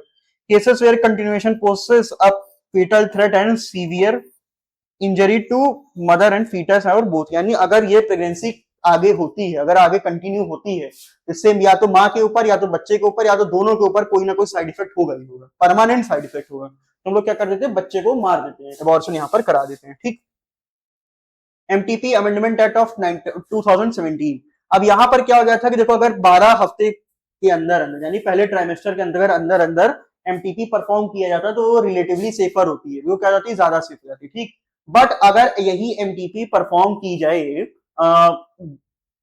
3 महीने के बाद, प्रेगनेंसी के 3 महीने हो गए, यानी सेकंड ट्राइमेस्टर चल रहा है, उसके बाद ये जो हमारी एमटीपी होती है बहुत ज्यादा अनसेफ हो जाती है। ठीक। बहुत ही ज्यादा रिस्की हो जाती है। इसके लिए हमको लोगों को 2 मेडिकल प्रोफेशनल का राय चाहिए होगी। कितने मेडिकल प्रोफेशनल की, यानी कितने डॉक्टर्स की, 2 डॉक्टर्स की राय चाहिए होगी। ठीक। क्या इसका रीजन हो सकता है? डॉक्टर क्या बोलेंगे कि अगर क्यों हमको लोगों को यहाँ पर अबॉर्शन करना है, क्यों करना है? क्योंकि अगर ये प्रेगनेंसी अगर आगे जाकर के कंटिन्यू हुई, जो प्रेग्नेंट वुमेन होगी, जो औरत होगी, इनके फिजिकल दिमाग, इनके शरीर के ऊपर, इनकी मेंटल के ऊपर, इनके यानी दिमाग के ऊपर, इसके बहुत ही ज्यादा रिस्क हो जाएगा, बहुत ही ज्यादा इसके साइड इफेक्ट हो जाएंगे। ठीक। फीटल एबनॉर्मलिटी, यानी हो सकता है कि जो बच्चा है अगर ये पैदा हो तो ये फिजिकली या फिर मेंटली हैंडीकैप हो, यानी आप तो हम लोग बच्चे के ऊपर तरस खा करके उसको मार रहे हैं। ठीक। सोशल सपोर्ट, यानी effective counselling and health care access to prevent illegal practices. अब पढ़ते हैं सेक्सुअली ट्रांसमिटेड डिजीज, एसटीडीज, बहुत ज्यादा इंपॉर्टेंट टॉपिक है। एसटीडीज या फिर एसटीआईज होते हैं क्या? Sexually transmitted infections, venereal disease या फिर reproductive tract infections, VD, venereal disease, STDs, STIs एक ही चीज होती है। Infection transmitted through sexual intercourse, यानी सेक्सुअल इंटरकोर्स होने के वजह से, सेक्स होने की वजह से, कॉइटस होने की वजह से जो भी हम लोगों के इन्फेक्शंस फैल रहे हैं, उनको कहा जाता है एसटीडीज कहता है। क्या कहा जाता है सर? इनको एसटीडीज कहता है। एग्जाम्पल है gonorrhoea, syphilis, genital herpes, chlamydia, genital warts, trichomoniasis, hepatitis B, HIV और एड्स। नॉन सेक्सुअल ट्रांसमिशन कैसे हो सकता है? हेपेटाइटिस बी से हो सकता है, और एचआईवी भी जो होते हैं ये कंटेमिनेटेड नीडल्स, यानी यूज की हुई नीडल्स, जो इन्फेक्टेड इंडिविजुअल्स होंगे उनकी, अगर आप लोग नीडल, अगर उनकी जो इंजेक्शन अगर वो वापस से यूज कर लो, सर्जिकल टूल्स को यूज कर लो, ब्लड ट्रांसफ्यूजन, या फिर मां से बच्चे की तरफ भी जा सकता है, ये होगा नॉन सेक्सुअल ट्रांसमिटेड। ठीक। यहां पर भी क्या हो जा रहा है? ब्लड ट्रांसफ्यूजन यहां पर भी हो रहा है। ठीक। जितने भी ये लिखे हुए हैं, contaminated needle, surgical tool, blood transfusion और मां से बच्चे की तरफ, इन सब में ब्लड ट्रांसफ्यूजन हो रहा है, यानी एक जो इन्फेक्टेड आदमी का खून था वो चला जा रहा है नॉर्मल आदमी के अंदर। ठीक। Hepatitis B, genital herpes, HIV के अलावा जितनी भी एसटीडीज हैं, इन सबका पूरी तरीके से इलाज किया जा सकता है यदि आप लोग इनको जल्दी से, अर्ली आप लोग इसको क्या करो, डिटेक्ट कर सको। ठीक। क्या क्या इसके सिम्टम्स हो सकते हैं? एसटीडीज के क्या क्या सिम्टम्स होते हैं? Localized itching and fluid discharge in genital area, यानी genital area and reproductive organ के पास फ्लूइड डिस्चार्ज होने लग जाता है। यहां से क्या होना चालू हो जाता है? फ्लूइड डिस्चार्ज होना चालू हो जाता है। जेनाइटल रीजन में थोड़ा सा पेन होना चालू होता है, स्वेलिंग यानी फूल जाता है वो। Asymptomatic female, early stages are often asymptomatic delaying detection, यानी फीमेल्स में तो शुरुआत में कोई लक्षण दिखते भी नहीं है, इसके वजह से जो इसका जो डिटेक्शन होता है वो भी बहुत ज्यादा बाद में जाकर के होता है। ठीक। अब देखो, एसटीडीज को ट्रीट करने के लिए भी हम लोग डर्मेटोलॉजिस्ट होते हैं, इसके लिए, इसको ट्रीट करने के लिए भी जो स्किन के डॉक्टर होते हैं ना, उनके पास यहाँ पे जाना पड़ता है। Social stigma, deterrence from seeking timely medical diagnosis due to social taboos, यानी लोग यहाँ पे डरते हैं कि आखिरकार समाज क्या कहेगा, अरे तुम मर जाओगे समाज क्या कहेगा, तुमको हो गया गोनोरिया तुम मर जाओगे, तुमको अगर हो गया है जेनाइटल हर्प्स नहीं इलाज कराओगे मर जाओगे भाई साहब आप, समाज क्या कहेगा यहाँ पर। ठीक। तो लोग समाज क्या कहेगा इसको सोच करके भी डॉक्टर के पास नहीं जाते, जो कि बहुत खराब चीज होती है। लॉन्ग टर्म कॉम्प्लिकेशंस, पीआईडी यानी इसकी वजह से पेल्विक इंफ्लेमेटरी डिजीज हो सकती है। रिप्रोडक्टिव फेलियर यानी बच्चे में ऐसा ही अबॉर्शन हो सकता है। स्टिल ब्रेथ यानी बच्चा पैदा होगा वो खराब पैदा हो जाएगा। एक्टोपिक प्रेगनेंसी यानी जो इम्प्लांटेशन होगा वो सही से नहीं हो पाएगा, ठीक। इनफर्टिलिटी एंड मेलिग्रेंसी यानी लॉन्ग टर्म इनफर्टिलिटी, लंबे समय तक जो फीमेल होगी और जो मेल होंगे वो इनफर्टाइल हो जाएंगे। रिप्रोडक्टिव ट्रैक्ट कैंसर यानी रिप्रोडक्टिव ट्रैक्ट जो होगा, रिप्रोडक्टिव ट्रैक्ट जो होगा वहां पर कैंसर हो जाएगा, ठीक। और ये देखो किसमें सबसे ज्यादा हो सकता है, 15 से लेकर के 24 साल के एज ग्रुप वाले बच्चों में सबसे ज्यादा होने के इसके चांसेस हैं, ठीक है। क्या क्या इसके लिए ये कर सकते हो आप लोग, एसटीडी से बचने के लिए क्या क्या कर सकते हो। पहला तो कोई भी अननोन इंसान या फिर मल्टीपल पार्टनर के साथ सेक्सुअल रिलेशनशिप एस्टेब्लिश करो ही ना, ठीक। ढेर सारे लोगों के साथ, मल्टीपल पार्टनर के साथ या फिर अननोन लोगों के साथ जिनका कभी डिटेक्शन हुआ ही नहीं एसटीडीज के लिए, उनके साथ सेक्सुअल इंटरकोर्स एस्टेब्लिश करने से आप लोग बचिए, ठीक। जब भी कॉइटस कर रहे हो, जब भी सेक्सुअल इंटरकोर्स कर रहे हो तो बैरियर का इस्तेमाल करो, कॉन्डम्स का इस्तेमाल करो, जो भी आप लोग यहाँ पर कॉन्ट्रासेप्टिव का इस्तेमाल कर सकते हो अपने आप को बचाने के लिए उसका इस्तेमाल करो। और अगर आप लोगों को लग रहा है कि आपके पास कोई भी ऐसा सिम्टम आया तो डर्मेटोलॉजिस्ट के पास जाओ, डॉक्टर साहब के पास जाओ, अपना देखो कि आखिरकार आप अपना एक टेस्ट कराओ, इसका होता है पैनल टेस्ट होता है, वो आप लोग करा लो तो कम से कम आपको भी इस चीज से फ्री हो जाओगे, दिमाग में तो कम से कम दूर नहीं रहेगा ना कि आपको एसटीडीज हो चुकी है, ठीक। अगर अर्ली डिटेक्शन हो जाता है तो चांसेस हैं कि आप लोग बच जाओगे, पर वही है कि सोच रहे हो समाज क्या कहेगा, इस वजह से अब नहीं जान तुम लोग गंवाने के ऊपर तुले हुए हो।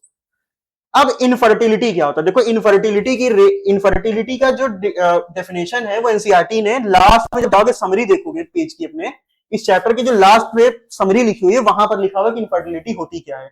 इनफर्टिलिटी देखो कब कितने टाइम तक अगर कोई आदमी अनप्रोटेक्टेड सेक्स कर रहा है तो हम लोग मान लेंगे कि इनफर्टाइल है। जैसे कोई कपल था, ठीक, इन लोगों की शादी हुई, कोई एक कपल था, एक कोई शादी हुई इन लोगों की। अब शादी के कुछ समय के बाद इन लोगों ने कॉन्ट्रासेप्टिव मेथड्स का यूज किया, ठीक, प्रेगनेंसी को अवॉइड करने के लिए, ठीक। अब उसके बाद इन लोगों ने कहा कि अच्छा ठीक है अब तो हम लोग अच्छे खासे पैसा कमा रहे हैं, अब हमको लोगों को चाहिए बाबू, अब हमको लोग चाहिए एक अच्छा खासा सस्ता वो बच्चा। अब इन लोगों ने बच्चे पैदा करने का ट्राई किया, लगातार 2 साल तक यहाँ पर सारे कॉन्ट्रासेप्टिव मेथड्स को बंद कर दिया, ठीक। नेचुरल आईयूडीज, आई पिल्स, बैरियर सभी को इन लोगों ने खत्म कर दिया, किसी का इस्तेमाल नहीं किया, तब पर भी यहाँ पर प्रेगनेंसी नहीं हो पा रही थी, ठीक। अगर ये सिचुएशन है तभी हम लोग कह पाएंगे कि कोई कपल जो है या फिर कोई इंसान जो है वो इनफर्टाइल हो गया, ठीक। अभी हमारे भारत में ऐसा टैबू बना हुआ, अभी हम लोग ऐसी अवधारणा बनी हुई है कि सिर्फ और सिर्फ औरतों में ही इनफर्टिलिटी हो सकती है, ठीक। देखो भाई साहब, इनफर्टिलिटी बांझपन जो हो सकता है मेल में भी हो सकता है, फीमेल में भी हो सकता है, ठीक। क्यों क्यों हो सकता है, नॉर्मल रीजन क्या हो सकता है, कॉन्ट्रासेप्टिव का बहुत ही ज्यादा तुम लोगों ने यूज कर दिया, एसटीडीज बहुत ज्यादा बढ़ गई इसके वजह से हो सकता है, या फिर हो सकता है कि आप लोग स्मोकिंग बहुत ज्यादा कर रहे हो, मेल और फीमेल बहुत ज्यादा स्मोकिंग कर रहे हो, ठीक। ड्रिंकिंग बहुत ज्यादा कर रहे होगे, बहुत ज्यादा आप लोग पहले जाकर के अल्कोहल कंजम्पशन कर रहे होगे, या फिर हो सकता है कि आपको लोगों को वहां पर फीमेल रिप्रोडक्टिव ट्रैक या मेल रिप्रोडक्टिव ट्रैक में कैंसर हो सकते हैं वहां पे, ठीक। इनके वजह से आप लोगों में हो सकता है कि आप लोग इनफर्टाइल हो। मेल में तो यहाँ पर स्पर्म काउंट कम हो जाता है, नॉर्मल उनकी मोटिलिटी कम हो जाती है, नॉर्मल शेप और नॉर्मल एनाटॉमी उनकी खराब हो जाती है, ठीक, स्पर्म की। Inability of couple to conceive और produce children despite unprotected sex और कोहिबिशन, अब कितने साल तक, 2 साल के लिए, इसको बता दिया मैंने। Physical congenital disease related drug induce immunological और फिजियोलॉजिकल फैक्टर, इसके क्या क्या रीजन हो सकते हैं, फिजिकल फैक्टर हो सकता है, जेनाइटल आपके लोगों को ऑर्गन है उसमें हो सकता है कोई, उसमें हो सकता है वो सही से फंक्शन ना कर पाए, कोई डिजीज हो सकती है, कोई ड्रग का आप लोगों को साइड इफेक्ट हो सकता है, यानी कोई कॉन्ट्रासेप्टिव यूज कर रहे हो सकता है उसका साइड इफेक्ट हो, इम्यूनोलॉजिकल या फिर साइकोलॉजिकल फैक्टर भी हो सकते हैं, ठीक। मेडिकल इंटरवेंशन इसके लिए जरूरी होता है। यहाँ पर ये मत सोचना कि नहीं बच्चे नहीं हो रहे तो लोग डॉक्टर साहब के पास नहीं है, डॉक्टर साहब के पास जाइए, अपना इलाज कराइए यहाँ पे, ठीक। अगर करवाओगे तो इनफर्टिलिटी को आप लोग ट्रीट कर सकते हैं। यहाँ पे 15-15 साल तक लोग इनफर्टाइल रहते हैं, डॉक्टर के पास जाते हैं, वहां पर उनकी इनफर्टिलिटी खत्म हो जाती है, ठीक है। सोशल मिसकंसेप्शन क्या है कि फीमेल जो है इन्हीं को बांझपने के लिए यानी इन्हीं को इनफर्टिलिटी के लिए ब्लेम किया था, अगर बच्चे नहीं हो रहे तो इसके लिए सीधे सीधे तरीके से फीमेल रिस्पॉन्सिबल, ये मतलब पुरानी टाइप की सोच आती है, ठीक है। इसका कोई लॉजिक नहीं होता, मेल भी इनफर्टाइल हो सकता है, फीमेल भी इनफर्टाइल हो सकता है, ठीक है। बायोलॉजिकल रियलिटी यानी असलियत में क्या होता है, हो सकता है देखो मेल में स्पर्म काउंट कम हो, इरेक्टाइल इश्यूज हो, यानी जो मेल है पीनस से सही से इरेक्टाइल नहीं हो पा रहा है, स्पर्म काउंट जो है ये कम हो जा रहे हैं, नॉर्मल एक इजैकुलेशन में 200 से 300 मिलियन स्पर्म निकलते थे, यहाँ पे कम निकल रहे हैं, ठीक। या फिर जो स्पर्म निकल रहे हैं वो भी नॉर्मल शेप और नॉर्मल साइज के नहीं है, क्या क्या इसका सोल्यूशन हो सकता है? इसके लिए एक सोल्यूशन होता है जिसका नाम होता है आर्ट नाम होता है। क्या नाम होता है सर इसका? आर्ट इसका नाम होता है। आर्ट का फुल फॉर्म क्या होता है? Assisted reproductive technologies. ठीक, इसमें क्या हो सकता है? इससे हम लोग इनफर्टिलिटी को ट्रीट कर सकते हैं। किसको ट्रीट कर सकते हो? इनफर्टिलिटी को ट्रीट कर सकते हो। अब आर्ट के अंदर यानी जो असिस्टेंट रिप्रोडक्टिव टेक्नोलॉजीज होती है, इनके अंदर एक आएगा आईवीएफ, इसका आप लोगों ने नाम सुना होगा, एक आएगा ईटी स्विफ्ट आएगा और आईयूटी आएगा। आईवीएफ क्या होता है कि गैमीट को हम लोग फ्यूजन करा दे बॉडी के बाहर। ठीक, हम लोगों ने क्या किया? मेल गैमीट लिया यानी मेल का स्पर्म लिया, हम लोगों ने स्पर्म लिया और ओवा लिया। ठीक, इसको क्या किया? बॉडी के बाहर रखा, आउटसाइड ऑफ बॉडी, यानी जो हम लोगों के कपल हैं उनकी बॉडी से पहले बाहर निकाला। ठीक, उसके बाद इन दोनों को फ्यूज करा दिया। अच्छा, फ्यूजन का क्या मतलब होता है? जब मेल और फीमेल गैमीट फ्यूज हो जाएंगे तब क्या हो जाएगा? फर्टिलाइजेशन हो जाएगा। फर्टिलाइजेशन ही आगे जाकर के प्रेगनेंसी करवाएगा। ठीक, तो हम लोगों ने क्या किया? इन लोगों को फ्यूज करा करके जाइगोट बना दिया। क्या बना दिया सर? यहाँ पे जाइगोट बना दिया। ठीक, इसी जाइगोट को आगे जाकर के हम लोग क्या करेंगे? एम्ब्रियो में ट्रांसफर कर देंगे, सॉरी यूट्रस में ट्रांसफर कर देंगे, जो आगे जाकर के डेवलप हो जाएगा बच्चे में। ठीक, फ्यूजन फॉर्म यानी ये जो फ्यूजन बनेगा हम लोग का, जो जाइगोट बनेगा वो फीमेल रिप्रोडक्टिव ट्रैक्ट में हम लोग क्या करेंगे? उसको ट्रांसफर कर देंगे। Zygote intrafallopian transfer. अब क्या करेंगे? जाइगोट या फिर अर्ली एम्ब्रियो जो 8 ब्लास्टोम तक रहेगा। याद करो रिप्रोडक्टिव हेल्थ का, सॉरी रिप्रोडक्टिव ह्यूमन रिप्रोडक्शन में एक हम लोगों ने पढ़ा था, एक होता है सेलुलर स्टेज आता है, ब्लास्टोमियर आता है, एक मॉड्यूलर स्टेज आता है। 8 सेल वाला जब ब्लास्टोमियर स्टेज रहेगा, अगर हम लोग इसको फेलोपियन ट्यूब में ट्रांसफर करें, अगर हम लोग इसको ये यहाँ फेलोपियन ट्यूब में अगर इसको ट्रांसफर करा रहे हैं, तो इस वाले मेथड को कहा जाएगा जिफ्ट कहा जाएगा। क्या कहा जाएगा सर इसको? Gift, ZIFT। कहां पे इसको ट्रांसफर करा रहे हो? फेलोपियन ट्यूब में। ये जाइगोट इंट्राफेलोपियन ट्रांसफर कहां पे ट्रांसफर कराओगे? फेलोपियन ट्यूब में। ठीक, जाइगोट इंट्राफेलोपियन ट्रांसफर, नाम याद रख रहे हो, जाइगोट को ट्रांसफर करा रहे हो, कहां पे ट्रांसफर करा रहे हो? फेलोपियन ट्यूब में। इसी वजह से इसका नाम हो गया gift, zygote intrafallopian transfer. Intrauterine transfer, transfer of advanced embryo. अब यानी ब्लास्टोमियर 8 स्टेज के ऊपर होगा। सेल यहां पर कितनी हो गए? 8 से ज्यादा सेल हो गई है। अगर तब आप लोग अगर इसका ट्रांसफर कराते हो तब ये क्या कहलाएगा? आईयूटी कहलाएगा। अगर 8 है तब क्या कहलाएगा? जिफ्ट कहलाएगा। अगर 8 से ज्यादा हो गई तो क्या हो जाएगा हम लोग का? हो जाएगा हम लोग का आईयूटी हो जाएगा। अगर 8 सेल है तो आप लोग इसको ट्रांसफर कराओगे ये यहाँ पर फेलोपियन ट्यूब में। अगर 8 से ज्यादा हो गई तो आप लोग कराओगे ये यहाँ फीमेल रिप्रोडक्टिव यूट्रस के अंदर। ठीक, अब देखो इसी में आता है हम लोग का गिफ्ट आता है, आईसीएसआई आता है, एआई आता है, आईयूआई। एआई का मतलब ये नहीं आर्टिफिशियल इंटेलिजेंस वाला नहीं होता। गिफ्ट का क्या मतलब होता है? Gamete intrafallopian transfer, transfer of an ovum from a donor into the fallopian tube of a female who cannot produce gamete but can support fertilization and gestation।